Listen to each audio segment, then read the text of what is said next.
Rest in peace to the late, great Muhammad Ali. This man single-handedly changed the course of sports history. My daughter actually is named after him because of his inspiration in my life. But outside of that, y'all know it's okay to disagree with some political views.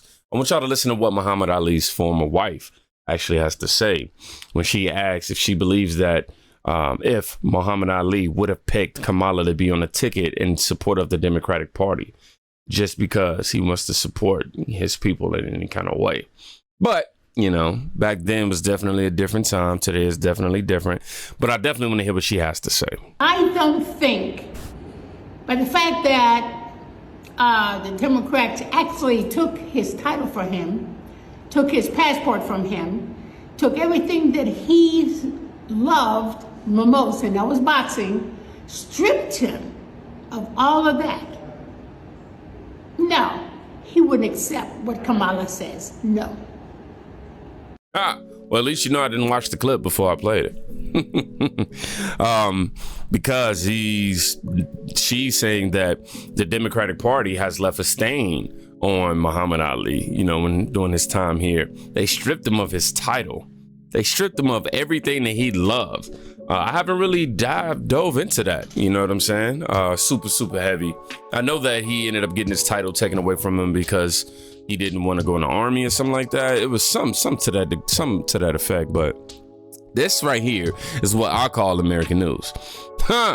Definitely right here. This is what needs to be seen right here. You know, I didn't know all of this before watching this clip at all. I'm in real time shocked. I'm like, oh, wow. Yeah, you're right.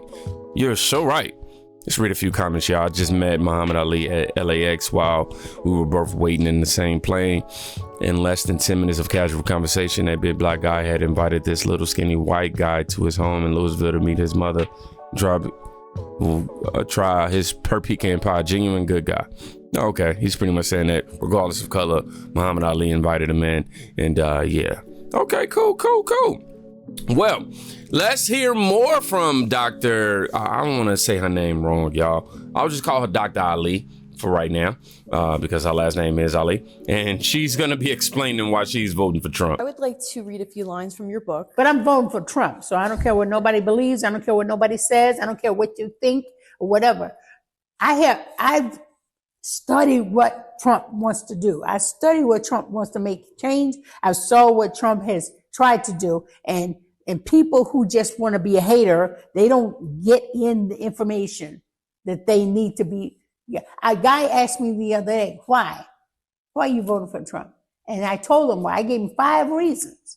He said, at least you told me a reason. Every time I ask somebody else about it, they never give me a real reason, but at least you gave me a reason. I accept your question. I accept your answers. That's all I got to say. And I don't care what you think. I don't care. If I believe in something, I believe in something. I don't care what you believe, and I don't care what you don't believe. It don't matter to me. There you go. People can go wrong in any second. People can go bad, you know.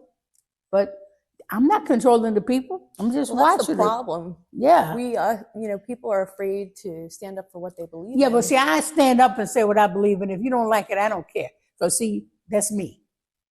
You know. You got a problem with that? You got a problem with me. There you go. Why do you think people are so afraid? Yeah, I wear my Trump hat every day. I don't care about what you think. I got half of my family are Democrats. Do I care? No. But we still family. I gotta admit, I gotta build my courage up to that level right there. I just ain't reached that level of courage yet. I did walk out with my Trump hat a few different times, but knowing that I was only gonna be going to in and out places. But I got, you know what? I'm gonna do it because at this point, man, what the hell am I afraid of showing my support for Trump for, especially in today's time? I ain't gonna be one of them people on November 5th like, yeah, I was rocking with Trump, ha ha ha, and the whole time I was in the house with it. Forget all that, man. This woman just encouraged. She just inspired me. Seriously, I'm not even joking. Just inspired the hell out of me right there, man. Stand up for what you believe in. Always stand up for what you believe in, y'all. Please do that. Please do that. Now, decades ago, Donald Trump was awarded alongside Muhammad Ali and Rosa Parks. Obama wrote that Trump represented the American dream. Let me show y'all this. So we got Mr. Sampson right here. I'm gonna start it over. It says, decades ago, Donald Trump was awarded alongside Muhammad Ali, rest in peace, and Rosa Parks. Obama wrote, rest in peace to Rosa Parks as well, I'm sorry. Obama wrote that Trump represented the American dream. Now, get this, Obama wrote that Trump represented the American dream. Yeah, Savior Obama. Okay.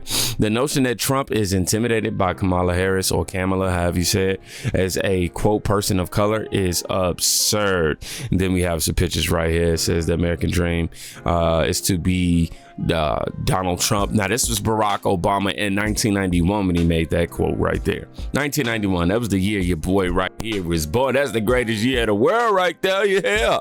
I was, yeah, you know what I'm saying? Mama and daddy the year before that was over there, you know what I'm saying? Anyhow, I don't have this clip right here. It says, let's not forget Obama's American dream. It was definitely Donald Trump. Okay. So we seeing that. Then we got Donald Trump right here with, you know, the Clintons right here. You see him over here with Jesse Jackson. What's that? I can't even remember his name. What's his name? He does boxing. We see Muhammad Ali. I can't remember his name right there, man. He just did the show with Adrian Brunner too. Come on, it's at the tip of my tongue, bro. He's right there. What's Don King? I think, right? Don King, that's how you say his name. Then you got Trump right here with Oprah. And I can't remember this woman right here at the bottom right. I can't remember her name, but I know that she was the one who made that image of Trump's head like decapitated and was bleeding and stuff like. Yeah, it's pretty insane. It was pretty intense. So yeah, but you see this picture right here shows you that everybody loved Trump before this man decided to run for as a Republican nominee. I don't think he's changed much as a person, because even hearing a lot of his old clips as well, a lot of his viewpoints have definitely stayed pretty much similar. I was a Democrat most of my life. I only turned Republican in the last 4 years. I've been a Democrat. My father was a Democrat in politics. Democrats are not the same as they were many years ago. It's like a role reversal. It seems good is bad, bad is good nowadays. I know my father will turn over in his grave, but I don't think so. Not when he sees the standards that we have to live with today. And I'm sorry to say, the new people coming in, it's like they get rewarded for doing nothing when you worked all your life paying into Social Security, and we haven't gotten a raise in Social Security in a long time either. They're talking about our pensions. No, don't take it away. I am voting for Mr. Donald Trump, if anyone's interested, and I'm not afraid to say it. What made me jump from one party to another party was, first I voted for Obama.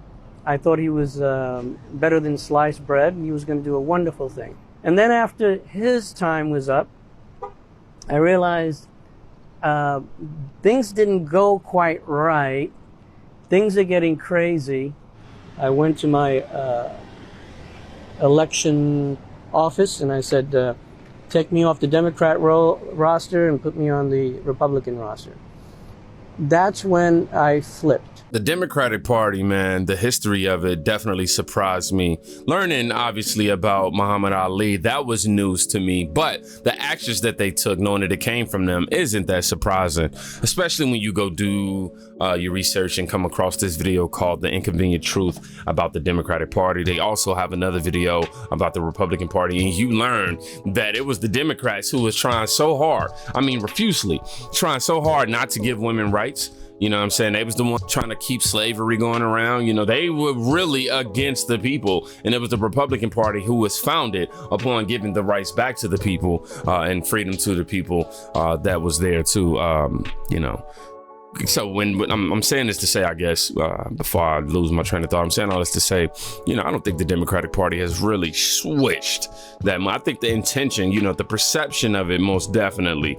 But to the core of it, when you look at it historically, it's like, it didn't really switch that much, unfortunately. But people are hopping off of that Democrat plantation every single day. You get more and more people hopping off of that plantation.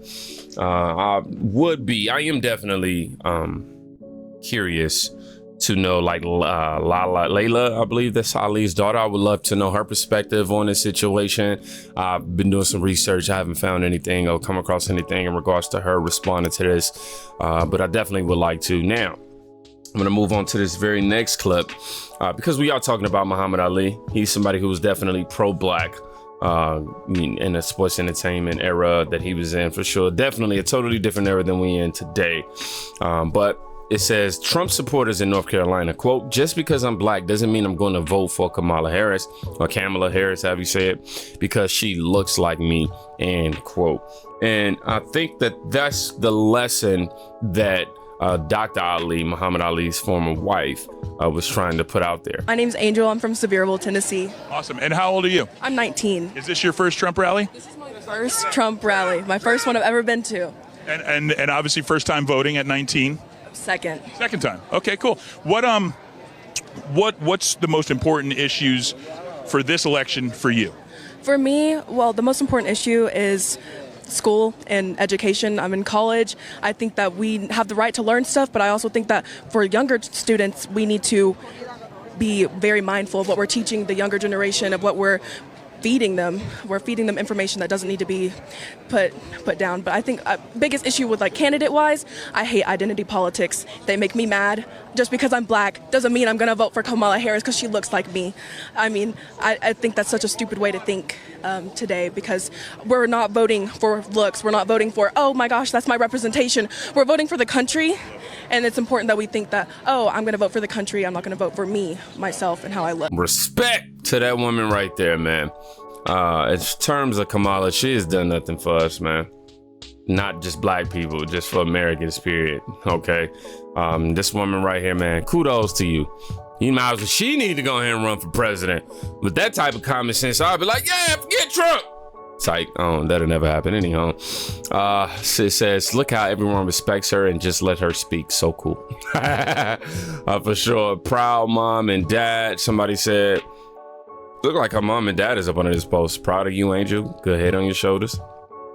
There is hope for the youth. Love seeing critical thinking with these college students. Oh, amen to that, because we know that they are preaching nothing but liberal agendas there.